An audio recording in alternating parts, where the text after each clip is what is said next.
Now, US officials are being pressed for more details about the unidentified objects that have been shot out of the sky. We don't yet know exactly what these three objects were. Continue to await with obviously a lot of urgency. Sightings were determined to be drones, with at least one sighting suspected. I thought they had a snowblower out here going. That's what it sounded like. This latest object was in the shape of an octagon. They have found no evidence of any extraterrestrial life. Has it finally begun? Have they finally started to implement this project? Have they finally started Project BlueBeam, a preparation for something far greater and heinous ever in human history? Let's find out, shall we?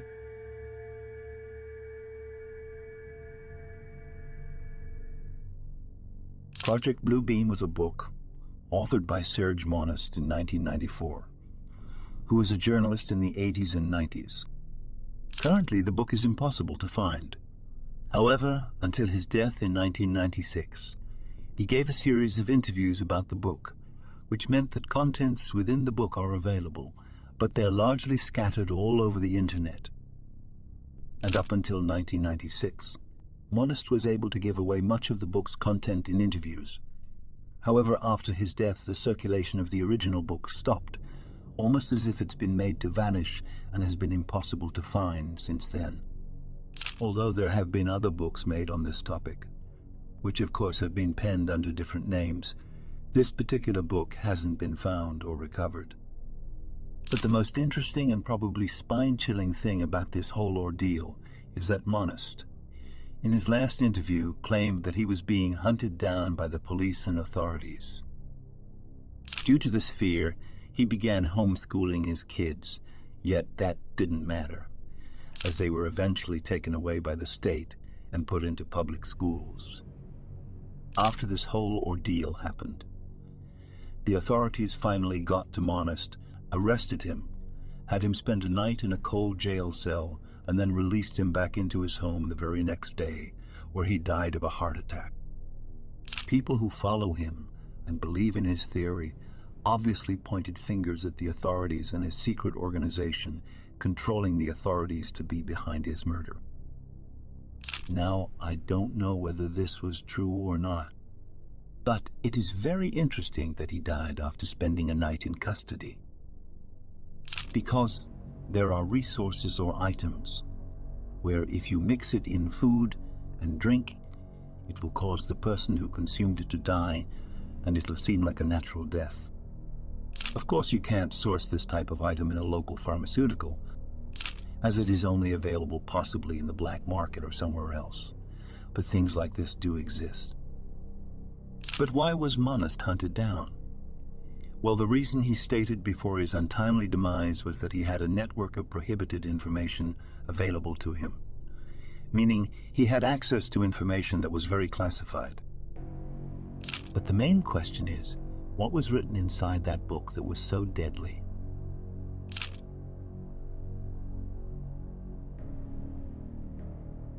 According to Monast, NASA, CIA, or any other secret covert agency is carrying out mass deception on a global scale, the likes of which haven't been done before. It's a small sub-project which is a part of a larger project called the New World Order, and everyone knows what that is. However, before the first phase of Project BlueBeam can even begin, it needs to fulfill some prerequisites. Because BlueBeam is so wild, the world needs to go through some stuff before it is easily digestible by the masses. There needs to be a consistent stream of earthquakes or natural disasters.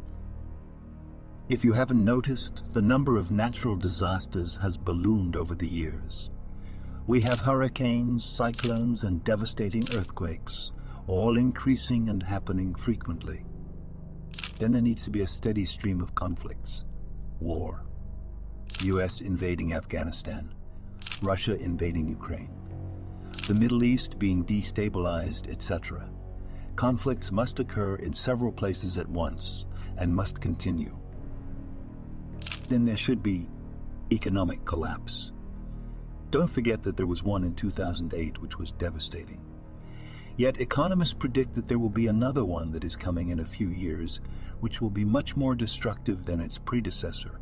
Imagine it's like the Great Depression, but on a global scale. People will lose their jobs, homes, businesses, etc., which will lead to panic and depression, which will in turn lead to violence. Then there should be a shortage of food, necessity, and basic items. How is this possible? It's possible when you have a global pandemic like COVID that pretty much destroyed supply chains, leading to those very shortages. So, these are some of the prerequisites needed for PBB. Because they need the mass to be frustrated, hopeless, tired, and eventually unable to think rationally or think at all. They don't want to give people the ability to take a break and think rationally, and the only way they can do this is to complete the prerequisites in the shortest amount of time possible, possibly within a time frame of 3 decades or less.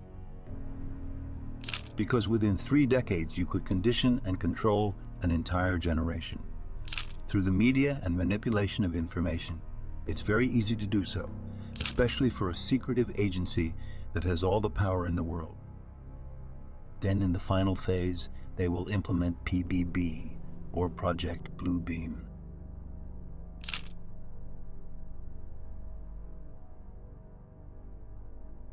Project BlueBeam's first phase will be faking unidentified flying object encounters through highly advanced technology. Technology that is decades ahead of what is currently available in the market. What is that technology? It is extremely precise and dedicated holograms and lasers. You might be thinking, wait, holograms and lasers are very easy to spot? Actually, commercial holograms, or the ones we are used to, are easy to spot. But extremely advanced holograms that you can touch and feel, those are leaps and bounds ahead of what we currently have. Here's an example. In 2021, students from the University of Glasgow developed a hologram that you can touch and feel. They created a basketball hologram that you can touch and bounce, which pretty much acts like a normal basketball. And both the US and China already have built energy-focused weapons, laser beams that can rapidly shoot down enemy drones and aircrafts, etc. So my point is, if we have this kind of technology available to us already, you can be damn sure that there exists technology that is hidden away from people, that is leaps and bounds more crazy than this. But how can a hologram this advanced do things like this? How can it move so fast that pilots or pedestrians aren't able to follow it with the naked eye when it disappears? Because that's what happens, right? People see strange lights and strange objects, and then they disappear as quick as they come. Check out this Harvard scientist who explains it on concrete. Like Project BlueBeam? Yeah, good one. What is that? That's lasers, right? Yeah, I can actually talk about that one, but that is it's really bad, but you know the people that see orbs in the sky? Yeah. Go around that fly faster UFOs? than UFOs. Yeah, there's Navy pilots. There's multiple Navy pilots who talk about they got their, so they were flying F-18s, these Navy pilots, and one of them's coming in here in 2 weeks. He's Ryan Graves. Okay. He's a Navy pilot flying off the coast of North Carolina, and they got their radar upgraded on their F-18s, and all of a sudden they were seeing these things darting around on their radar. Okay. Don't tell him what I'm about to say and see if he knows about it. Okay. So what we do is we play with our own forces to make sure our trickery will work on the enemy.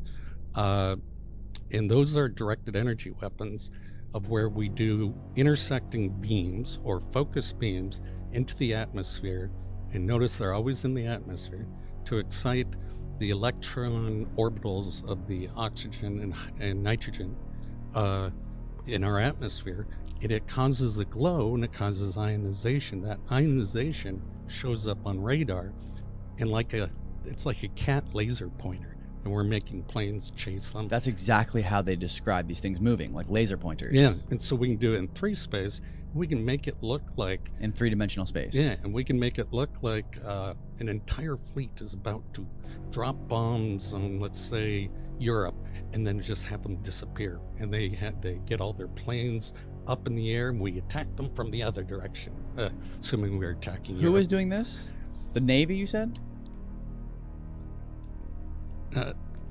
Somebody. Let's just say a group. A group.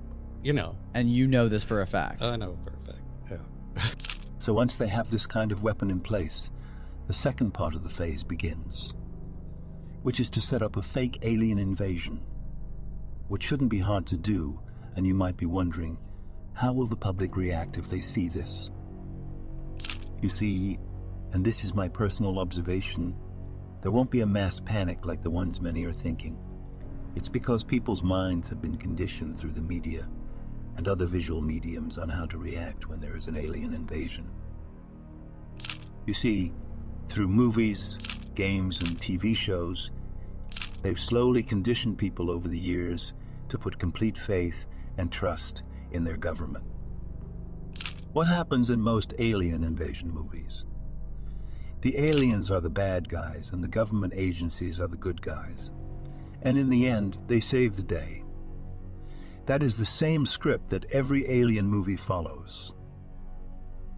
So it'll all follow like a movie script where once an alien invasion comes, people will slowly but surely accept submission to the government and follow rules and won't complain, just like what happened with COVID.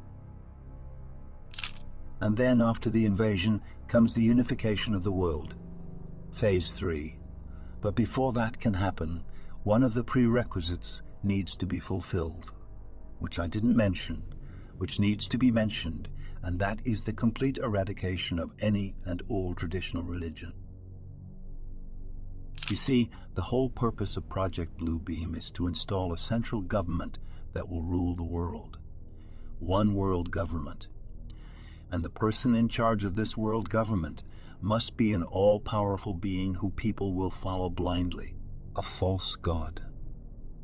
He will be Dajjal, or he is sometimes known as the Antichrist. Under him, this project also aims to bring a new religion with him as the god. They will make whoever is the Antichrist do things beyond human comprehension. People will be fooled into thinking he's doing miracles. And to ensure his arrival is as smooth as possible, they aim to eradicate traditional religions, moral values, and principles. To eradicate any semblance of being human, they'll desensitize people to everything, to violence, gore, and hypersexuality. And if you ask me, that's currently what's happening now. However, once that's been done and a new religion has been created, people will flock towards him, women especially. And they will flock to him because he will be their new savior. Because he will come in a time where the world will have no hope left. Only madness and chaos. People will lose all sense of rationality and will easily accept him as a god if he promises to deliver them to safety from their hardships. Even in Islam, sources say that when he will arrive, people will run towards him. So it is advised to the believers that they should instead run away from him as far as possible. So that's the end of this wild conspiracy theory, whether you believe it or not. Though you have to admit, it is a pretty interesting read. Tell me whether you believe in it or not in the comment section below.